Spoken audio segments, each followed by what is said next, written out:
going to see about interspecific interaction. So far we have seen about intraspecific interaction. Now we are going to see about interspecific interaction, or it is also called as co-evolutionary dynamics. What is interspecific? It is a interrelationship between two different organisms, two different species. So it is if the interaction between the same species means intraspecific, if the interaction between different types of organism means interspecific. There are three different types of interspecific are there. They are called mimicry, myrmecophily, and co-evaluation. One by one we can see. These are all asked in the 2 mark and 3 mark questions. One by one we can see. Mimicry. Mimicry is nothing but it is a phenomenon in which living organism modified its forms, appearance, structures, or behaviors and look like another living organism as self-defense and increase the chance of their survival. See here, look at the picture here. Very carefully observe here. These are the plant. These are looking like leaf. It is not leaf. It is an insect. See here. This is insect legs. This is head of the insect. So this insect is looking like leaf. So in order to protect from the enemies or prey, predator, they are modifying the structure, modifying the colors, modifying the shapes, modifying the forms, modifying the appearance, modifying the structure, behavior and everything. So this is called as mimicry. See here, it is not leaf. This is leaf, but this is insect body, which is similar to leaf. So it is matching with the plant. So when they are being on the plant, the enemies or the predator, they won't be observe these insects. So they can escape. So in order to protect from the enemies or the predator, they are changing their body. They are changing their color. They are changing the structure, changing the form, changing the appearance. This is called mimicry. So mimicry, it is a phenomenon in which living organisms have modified its forms, appearance, structure or behavior and look like another living organisms. So here the insects are looking like leaf. So as self-defense and increase the chance of their survival.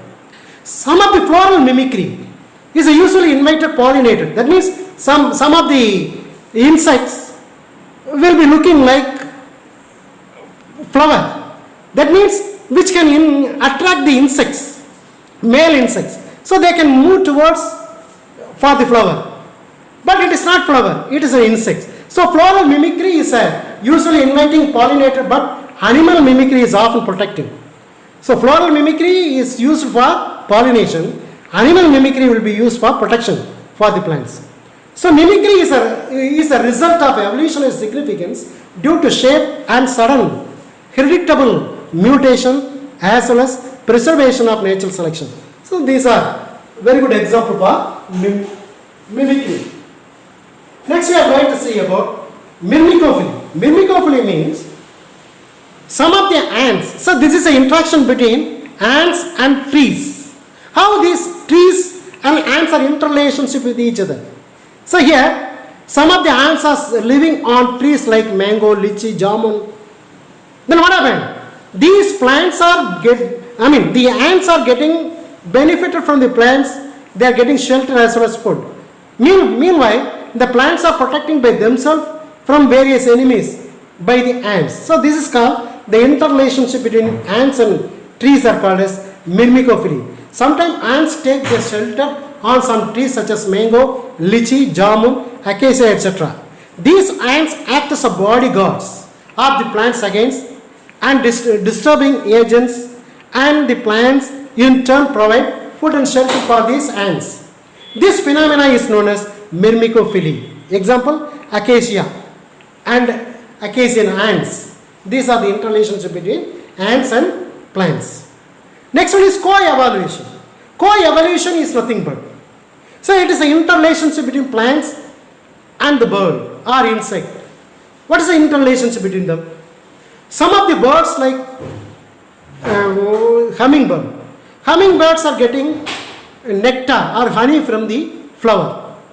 So the peak of the hummingbirds are very sharp on point. Similarly, the flower is also modified to make a benefit of the bird.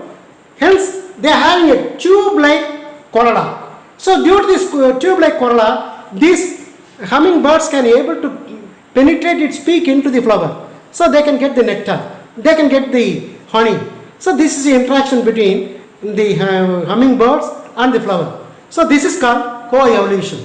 So interaction between the organism when continues for generations involves a reciprocal changes in the genetics and morphological characters of both organisms.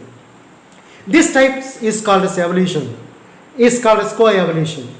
It is a kind of co-adaptations and mutual change among interactive species. See here, this is hummingbird, this is flower.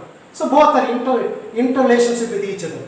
The coronal length and the proposis of this butterfly as well as moth or these, the hummingbird are very pointed, which will be benefited. Both are gradually evolved.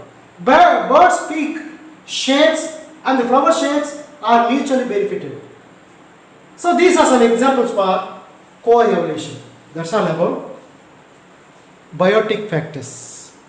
That's all about biotic. Children, now we are going to discuss about ecological adaptation. What is ecological adaptation? So the plants, animals, they are living in various places. Depends upon the places, these plants, these animals survive. So in order to survive, in order to live, they have modified their structure, modified their behavior, modify the characteristic features, modify their anatomical structure, modify the physiological behavior, modify the morphological structure, everything is modified. Then they can adapt by themselves. That means some of the organisms will be living in water, some of the organisms which are living in terrestrial land, some of the organisms living in saline water. So how they can modify? These are all called as ecological adaptation. So the modification in the structure of organism to survive successfully in an environment are called as adaptations of organism. So adaptation helps the organism to exist under the prevailing ecological habitat. Based on the habitats and the corresponding adaptations of plants, they are classified as hydrophytes, that means the plants which are living in water, xerophytes, the plants which are living in dry or desert area, mesophytes, the plants living in intermediate between dry and cold region, epiphytes, the plants living on other plant, halophytes, the plants living in saline water. These are all how they are adapting by themselves to survive at various places or various habitat or various environment. One by one we can see. First of all, we are going to discuss about hydrophytes. The term hydrophytes itself we can divide it into two parts, hydro and phytes. Phyte means plants, hydro means water. The plants which are living in water are called as hydrophytes. The plants which are living in water or wet places are called as hydrophytes. According to relationship to water and air, they are subdivided into following categories. For example, five different categories: free floating hydrophytes, rooted floating hydrophytes, submerged floating hydrophytes, rooted submerged hydrophytes, amphibious hydrophytes. What is free floating hydrophytes? The hydrophytes means the plants which are living in water, which are freely floating on the surface of water, are called as free floating hydrophytes. Another one is called as rooted floating hydrophytes. These are the aquatic plants which can be floated, but they are rooted on the soil. So these are called as rooted floating hydrophytes. Another category is called submerged floating hydrophytes. These are floating not on the surface or at the bottom. They are floating in the middle. They are called submerged or immersed. So these are called as submerged floating hydrophytes. Fourth category is called rooted submerged. Submerged but rooted. So this is a fourth category. Rooted submerged hydrophytes. Amphibious hydrophytes. Amphibious means some of the part of the plant are being in the water, rest of the plants are being in the aerial. These are called as amphibious hydrophytes. These can be seen in this one by one. Free floating hydrophytes. Free floating hydrophytes, these are the plants float freely on the surface of water. They remain in contact with the water, air, but not with soil.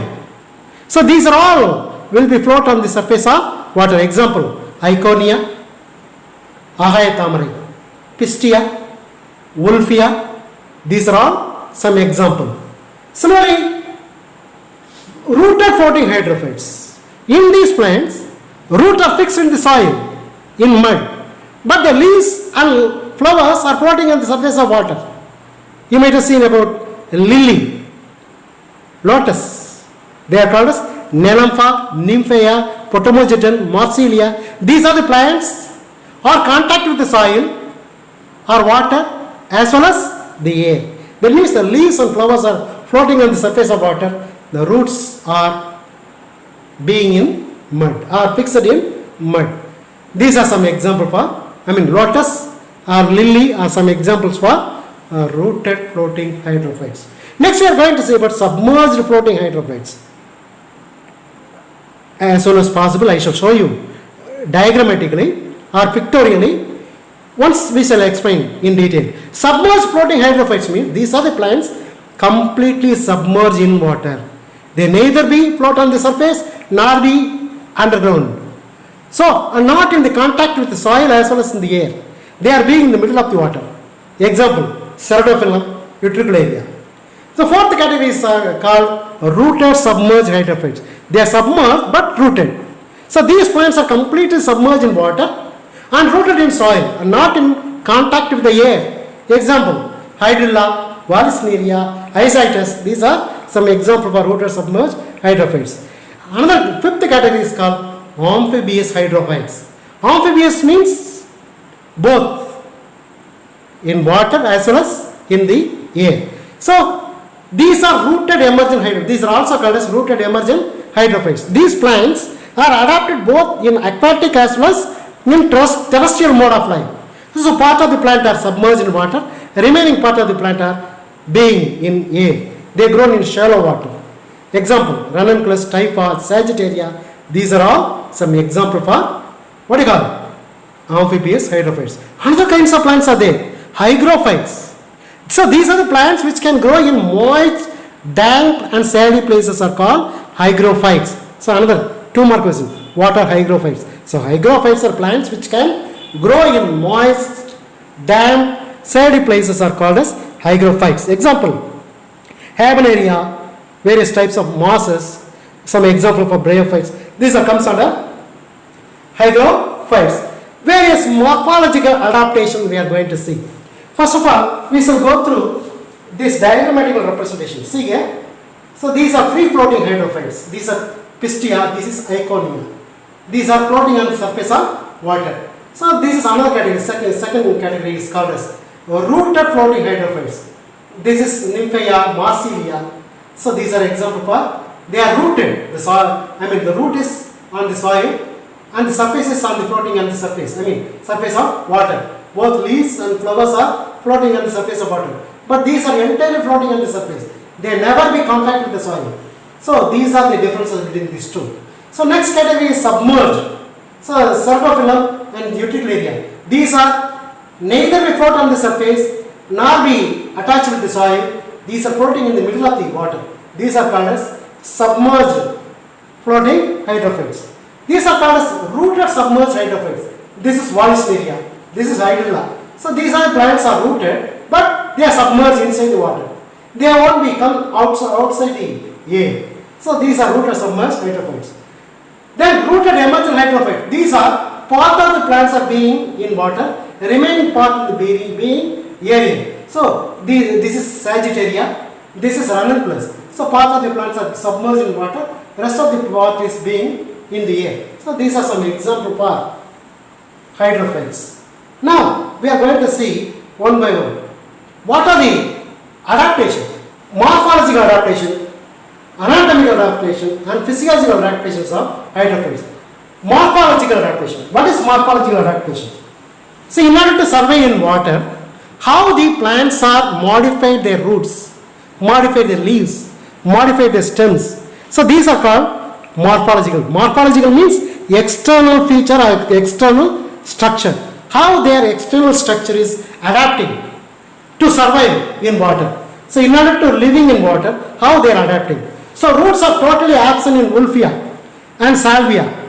So they are poorly developed in Hydrilla or well developed in Ranunculus. So depends upon whether it is floating on surface or they are rooting, depends upon the roots are modified. Then if you see about stems, the roots are also, if you see some of the plants like, the Pistia and Wallisneria, Iconia, if you see, the root pockets are there. So these root pockets are especially present in the Hydrophages. So this is the modifications of root, which will be called as root pocket. Example, Iconia. How the stems are modified? The stem is long, slender, spongy and flexible in submerged form. That means due to the spongy nature, they can easily float on the surface. In freely floating forms of stem is very thick, sharp, stoloniferous and spongy.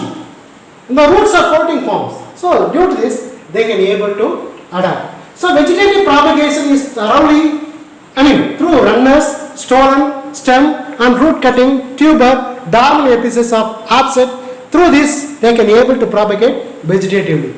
How the leaves are modified? The leaves are thin, long and ribbon shaped in Wallisneria and are long in linear Potamogeton.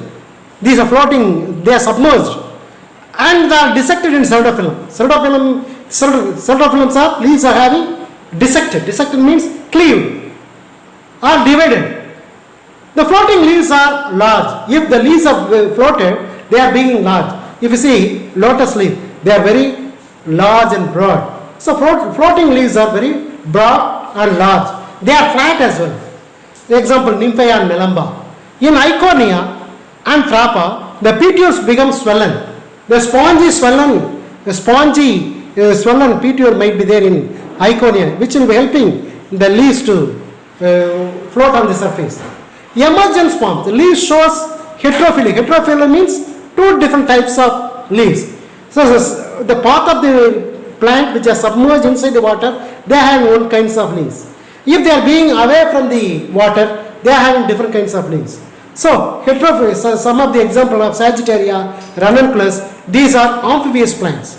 So submerged leaves are dissected and aerial leaves are entire. So in such a manner they are modified. So these are some of the morphological adaptation by these hydrophages. Next we are going to see about anatomical adaptation.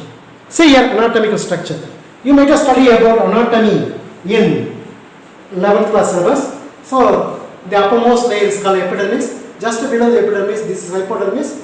These are earchimatous cortex. Lot of air space are available. Due to this air space, lot of spongy or air space is available. Due to this, the plants can be able to float on the surface of water. Just below the cortex, they are having endodermis. Below the endodermis, pericycle and vascular bundles are available. These vascular bundles are meagerly developed. So, what is the special anatomical modifications or adaptations which will be done by these plants? Cuticle either is completely absent or even if it is present, they are thin or poorly developed. Single layer of epidermis, multi-layer might not be observed. Cortex is well developed with lot of parenchyma cells. Due to lot of air space, they can be able to float on the surface of water. So this is a specialized modification which will be done in anatomical way. Vascular tissues are very poorly developed. Xylem and phloems are very poorly developed. Otherwise, they will be having heavy weight, they will be submerged. So vascular system is very poorly developed. In emergent forms, vascular elements are well developed. If it is emergent, they are having well developed vascular system like xylem and phloem. Mechanical tissues are generally absent except in some emergent forms. Pitch cells are sclerenchymatous, not parenchymatous. Pitch cells are made up of sclerenchymatous. So these are the anatomical adaptation. Then what are the physiological adaptation which will be done by hydrophytes? So hydrophytes have the ability to withstand anaerobic conditions. That means they can respire without air. They can possess specialized aerating agents organ. So aerating agents are also present on the hydrophytes. That's all about adaptation which are present in hydrophytes. Now we are going to see about xerophyte. Zero means dry.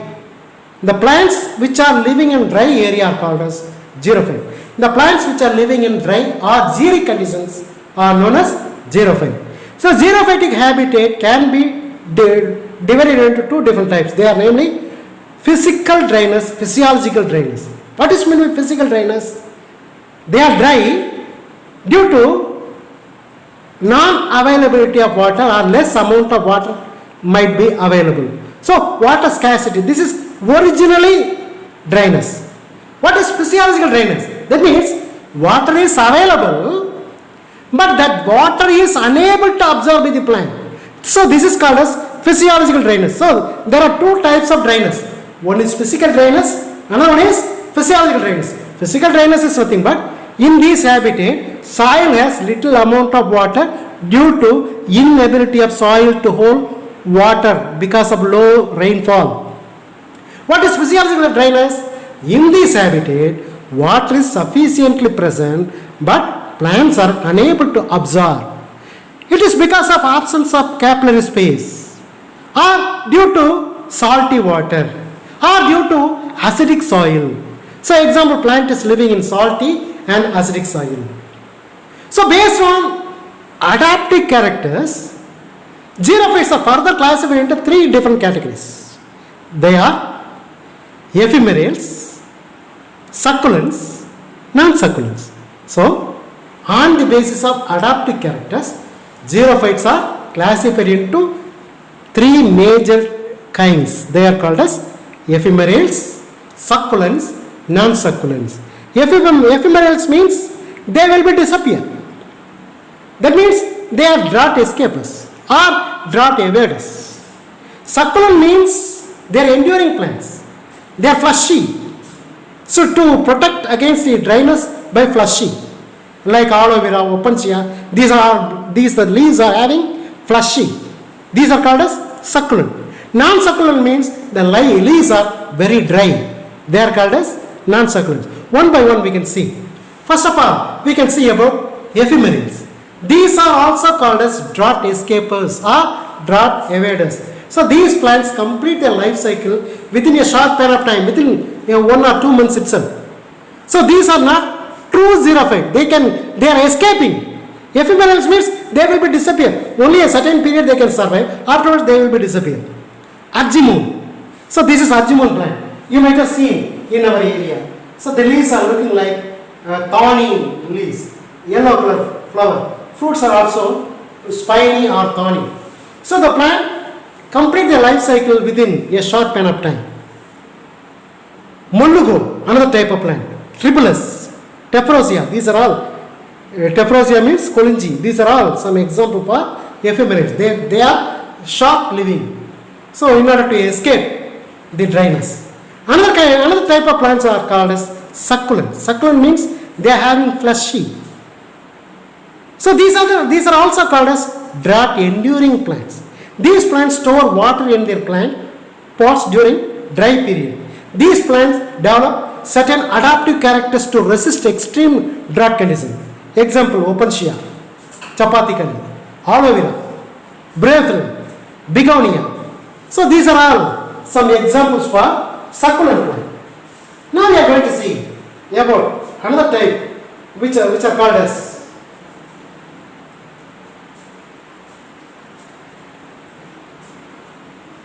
non-succulent.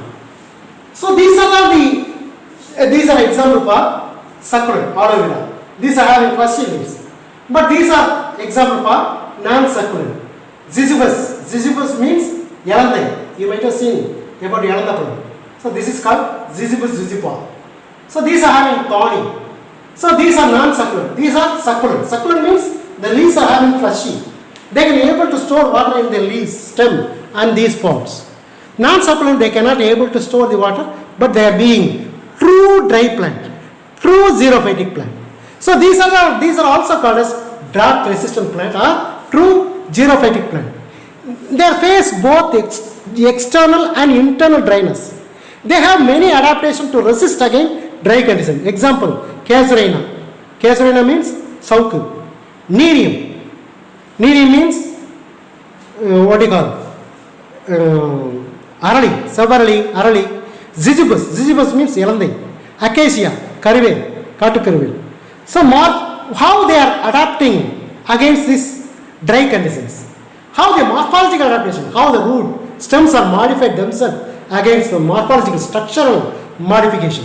If you see the roots of this xerophyte, root system is well developed and is greater than that of shoot system. So they have a very strong root system than the shoot system, because due to water scarcity they can be able to absorb water. Due to this, root is very strong. Root hairs and root caps are also well developed. So in such a way they can modify. If you see about modification in stems are mostly hard and woody. They may be aerial or underground. Sometimes they may be underground or subterranean. Stems and leaves are covered with waxy coat because they can prevent evaporation. So if there is any waxy coat, what are the amount of water is there? These are all will be evaporated through stomata. So these stomata are completely covered with the help of waxy coat of cuticle. So the waxy coats are covered with dense hairs. In some xerophytes, all the internodes in the stems are modified into fleshy leaf structure called phyllocolor. Opentia. Example, Opentia. The fleshy leaves. Phyllocolor means leaf. Clad means the functions of leaf will be done by stem are called as phyllocolor. In some other single or occasionally two internodal modify into fleshy green structure. Phyllocolor, entire plant is become fleshy. But cladode, one or two branches only flat are fleshy. Example, asparagus. These are called as cladode. In some of the plants having either petiole or primary rachis,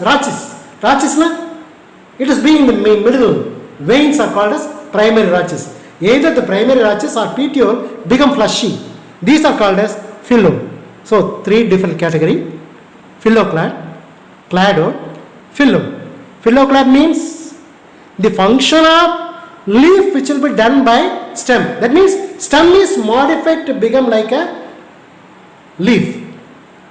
If you see Opentia, the leaf is modified to spine.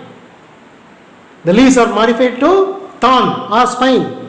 Then the stem is modified like a leaf. So stem is acting like leaf. The stem is doing the photosynthesis process. Hence it is called as phyllocolor. Now what is cladode? The minute differences are there between phyllocolor and cladode. Cladode means only one or two internodal regions are flat and fleshy. But phyllocolor, entire plant is flat and fleshy. So this is the main thing. So phyllocolor, example for phyllocolor is Opentia. Example for cladode is asparagus. Then what is phyllo? Phyllo means the petiole or the primary rachis are flattened. This is called as phyllo. So in some of the petiole is modified into fleshy and leaf-like structure called phyllo. Example, Acacia melanoxylon. These are all some example or modification in the stem. Next, we are going to see how they are modifying leaves in morphological adaptation. Leaves are generally leathery and shiny to reflect light and heat. So in order to protect the plant by themselves against light and heat, they are having leathery and shiny. In some plants like Euphorbia, Acacia, Zizibus, Capari, the stipules are modified into spines. Stipule means a small leaf or leaf-like structure when the petiole arises. These are called as stipule. These stipules are modified into spines like Zizibus. Zizibus means Yelandai. The entire leaves are modified into spines sometime. In Opentia, all the leaves are modified into spines or reduced to scales in asparagus. So in such a way they can completely modify. See here, this is Opentia. All the leaves are modified into spines. The stem is modified like a leaf. So this is Opentia. Then if you see asparagus, in asparagus all are become a scale like structure. Leaf is completely modified like scales. So this is Acacia melosina. So these are example for cladode. Okay, these are various morphological adaptations in xerophyte. So what is anatomical adaptation which will be done by xerophytic plants? So presence of multi-layer epidermis. In the hydrophytes we have seen only one layer of epidermis. Once you can see the structure, then we can come to this area. So this is epidermis. Just below the epidermis, this is cuticle. Just below the cuticle, a few layers of epidermis are there. See here, these are all few layers which can able to store water as well. Then polycyte parenchyma, spongy parenchyma and sunken stomata. This is the nerium leaf. So this is a specialized modification. But in hydrophytes we have seen only a single layer of epidermis.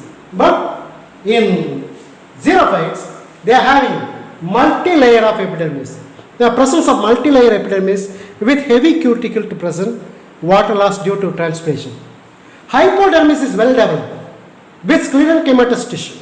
Just below the epidermis there is a layer which might be there. They are called as hypodermis. This hypodermis is well developed and moreover these are made up by sclerenchyma cells.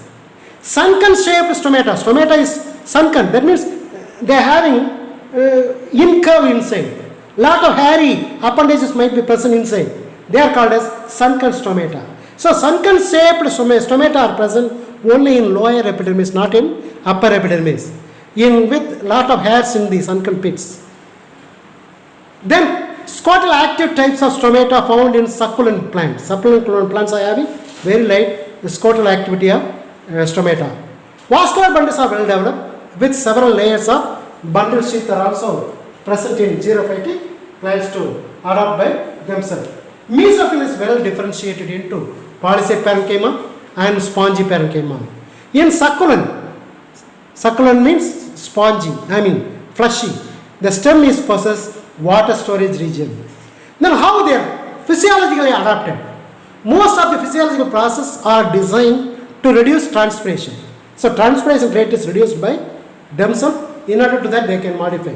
Life cycle is completed within short period. Within few period itself they can able to complete their entire life cycle. That's all about modifications of xerophyte. Next category we are going to discuss about mesophates.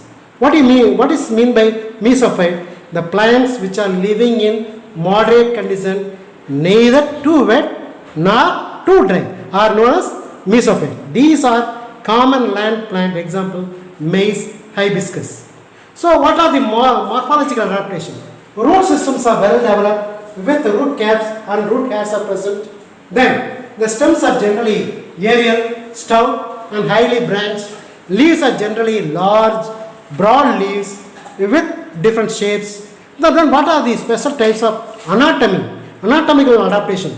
Cuticle in aerial parts are moderately developed. Epidermis is well developed and stomata are normal, generally present in the both upper epidermis as well as lower epidermis. Mesophyll is also well differentiated into polycyte parenchyma and spongy parenchyma. Vascular and mechanical tissues are fairly developed as well as well differentiated as well. What are the physiological adaptations in mesophages? All physiological processes are normal. There is no specialized adaptation. Temporary wilting takes place. Wilting means shrinks. Wilting takes place at room temperature when there is any water scarcity. If there is any water scarcity, the plant will be wilt. Then once again they come back to normal condition. Another condition is the tropophyte. Tropophytes are the plant which can behave like both xerophyte as well as mesophyte. So during summer they are acting like xerophytes. During rainy season they are become like a mesophytes or hydrophyte. They are called as tropophytes. So tropophytes are the plants which behave as a xerophyte at summer and behave like mesophytes or hydrophytes during rainy season. So this is called as tropophytes. Another condition, epiphytes. Already you know. Epi means on, phyte means plant. Plants which are living on other plant are called as epiphytes. Already we have discussed. They are called as epiphytes. Orchids is a very good example for epiphytes.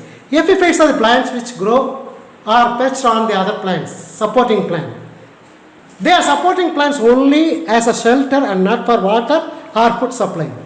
These epiphytes are commonly seen in tropical rainforest. Example, orchids, lioness, hanging mosses, and many plants. Morphological adaptations.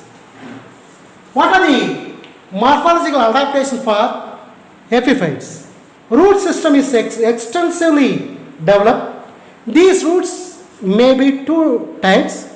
They are clinging roots, aerial roots.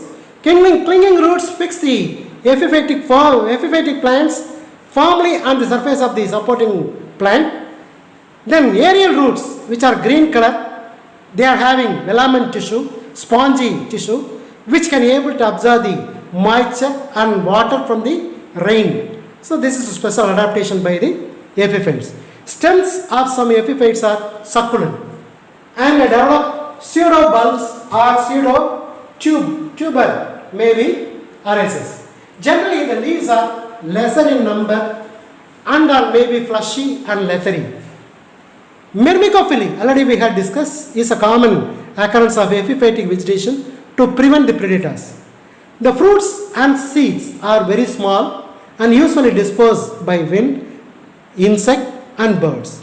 What are the anatomical adaptation? If you see anatomical adaptation, these are having, the epiphytes are having epidermis and this is having velamen tissue. These are spongy tissue, a green color velamen tissue which can be able to absorb moisture in the root. So these are having, clinging root which are showing. And below the velamen tissue, exodermis is there, then cortex, then endodermis, pericycle, vascular bundle and pith. So multi-layer epidermis is present. Epidermis is multi-layered. Inner to the epidermis, velamen tissue is present. The peculiar exodermis layer is present. Presence of thick cuticle and sunken stomata greatly reduces the transpiration. Succulent epiphytes contain well-developed parenchyma cells to store more amount of water. So these are some modifications of epiphyte. Now what is the physiological adaptations by the epiphytes? There is special absorption process of water by velamen tissue. So these are various adaptations.